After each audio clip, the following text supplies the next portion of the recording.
इस आदमी का नाम कॉब है। तभी वहां पर दो गार्ड्स आते हैं और कॉब को अपने साथ ले जाते हैं। इन गार्ड्स का जो बॉस होता है उसका नाम साइतो है। साइतो को एक गन और एक छोटा सा टॉप यानी कि लट्टू दिया जाता है जो इन्हें कॉब के पास से मिला है। साइतो उस टॉप को देखकर कहता है कि मैं किसी ऐसे इंसान को सालों पहले जानता था जिसके पास ये टॉप था। कई सालों से मैं उसका इंतजार कर रहा हूँ। और इसके बाद वो टॉप को घुमा देता है। यहाँ से कहानी जाती है फ्लैशबैक में, यहाँ पर कॉब और साइतो दोनों के दोनों यंग है और यहाँ पर कॉब साइतो के दिमाग से कोई राज चुराना चाहता है। दरअसल इस वक्त जहाँ पर वो होते हैं ये एक सपनों की दुनिया है, लेकिन साइतो को पहले से पता होता है कि वो सपने में है। इसीलिए कॉब को अपनी जान बचाने के लिए जागना पड़ता है। जहाँ पर वो एक ट्रेन में जागता है, उसके साथ उसके साथी भी होते हैं जो सबके सब सपनों में थे। यहाँ पर साइतो भी है।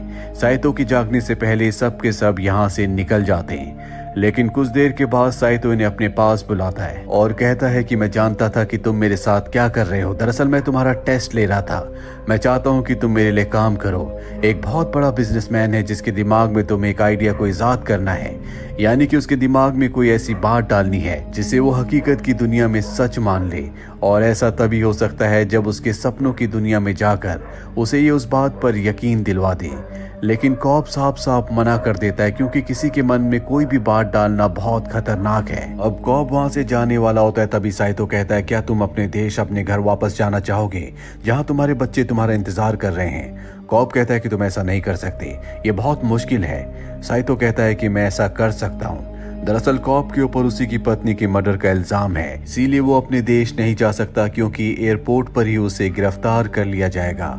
साइतो कहता है कि मेरी बहुत ऊपर तक जान पहचान है, मैं कुछ भी कर सकता हूँ। तुम्हें मेरे लिए बस एक छोटा सा काम करना है। मेरा एक बिजनेस कॉम्पिटिटर है जो कि बहुत ही बूढ़ा आदमी है। उसके बेटे के दिमाग में तुम्हें एक आइडिया को इजाद करना है कि वो अपने पिता की कंपनी को आगे ना बढ़ाए बल्कि उसे पूरी तरह से बिखेर दे ताकि मेरी कंपनी दुनिया की नंबर 1 कंपनी बन जाए। और अब कॉब जो अपने बच्चों के पास वापस जाना चाहता है वो उसकी बात मान जाता है। साइतो कहता है कि तुम अपनी टीम तैयार करो, मैं जल्दी तुमसे मिलूंगा। दरअसल कॉब और उसके साथियों को ऐसे तरीके पता हैं जिससे सपनों की दुनिया में जा सकते हैं और किसी के दिमाग में कोई बात डाल सकते हैं, साथ ही उसके किसी राज को भी चुरा सकते हैं। सपनों की दुनिया में जाने के बाद ये बड़ी बड़ी इमारतें, यहाँ तक कि बड़े बड़े शहर भी बना सकते हैं। ये सपनों की दुनिया में इतना जाते हैं कि कभी कभी ये भूल जाते हैं कि ये असली दुनिया में है या सपनों की दुनिया में। इसीलिए सबके पास अपनी कोई खास चीज होती है जिससे इन्हें पता चलता है कि ये असली दुनिया में है या सपनों की दुनिया में।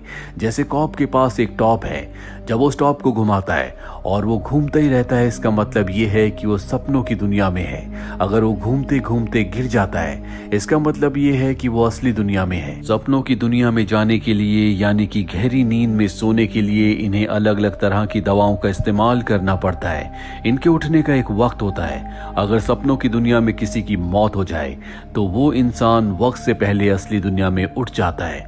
यहाँ पर कॉब का यही काम है, वो सपनों की दुनिया में जाकर लोगों के दिमाग से उनके राज को चुराता है। पर अब जो उसे काम करना है वो इससे भी खतरनाक है क्योंकि उसे एक बहुत बड़े बिजनेसमैन के बेटे के दिमाग में ये बात डालना है, उसे यकीन दिलाना है कि उसे अपने पिता के बिजनेस को बढ़ाना नहीं है बल्कि उसे पूरी तरह से बिखेर देना है ताकि साइतो की कंपनी दुनिया की नंबर 1 कंपनी बन जाए। साइतो एक बहुत बड़ा आदमी है, उसकी इतनी जान पहचान है कि वो उसके ऊपर उसकी पत्नी के मर्डर के इल्जाम को पूरी तरह से खत्म करवा सकता है। इसीलिए कॉब अपनी टीम बनाना शुरू करता है। सबसे पहले वो अपने फादर इन लॉ के पास जाता है, यानी अपनी पत्नी के पिता के पास। वो कहता है कि मुझे एक आर्किटेक्ट चाहिए। दरअसल वो फिजिक्स के प्रोफेसर हैं और वो उसे एक आर्किटेक्ट के बारे में बताते हैं जो कि बहुत ही होनहार होती है। कॉब उस लड़की से मिलता है और कहता है कि सपनों की दुनिया में तुम्हें अलग अलग स्ट्रक्चर्स बनाने होंगे। वो उसके पूरे काम को समझ जाती है, जिसके बाद ये सपनों की दुनिया में जाते हैं। वहां पर आर्किटेक्ट अलग अलग डिजाइन बनाती है जिससे कॉब बहुत ज्यादा इम्प्रेस हो जाता है। और तभी वहां पर कॉब की पत्नी आती है जो कि उस आर्किटेक्ट को मार देती है। जैसे उसकी सपनों की दुनिया में मृत्यु होती है वो हकीकत की दुनिया में उठ जाती है। अब कॉब अपनी टीम बना लेता है और सबको बताता है कि सपनों के हमें 3 अलग अलग लेवल्स पर जाना होगा। असली दुनिया में 10 घंटे के लिए सोएंगे और असली दुनिया में 10 घंटे सोने का मतलब है कि इन्हें सपनों की दुनिया में 1 हफ्ता मिलेगा। पहले लेवल में ये बिजनेसमैन के माइंड में ये डालेंगे कि वो अपने पिता के नक्शे कदमों पर नहीं चलेगा। उसके बाद ये फर्स्ट लेवल में एक बार फिर से सो जाएंगे और जब इस सपनों के सेकंड लेवल में जाएंगे, फर्स्ट लेवल में 1 हफ्ते सोने का मतलब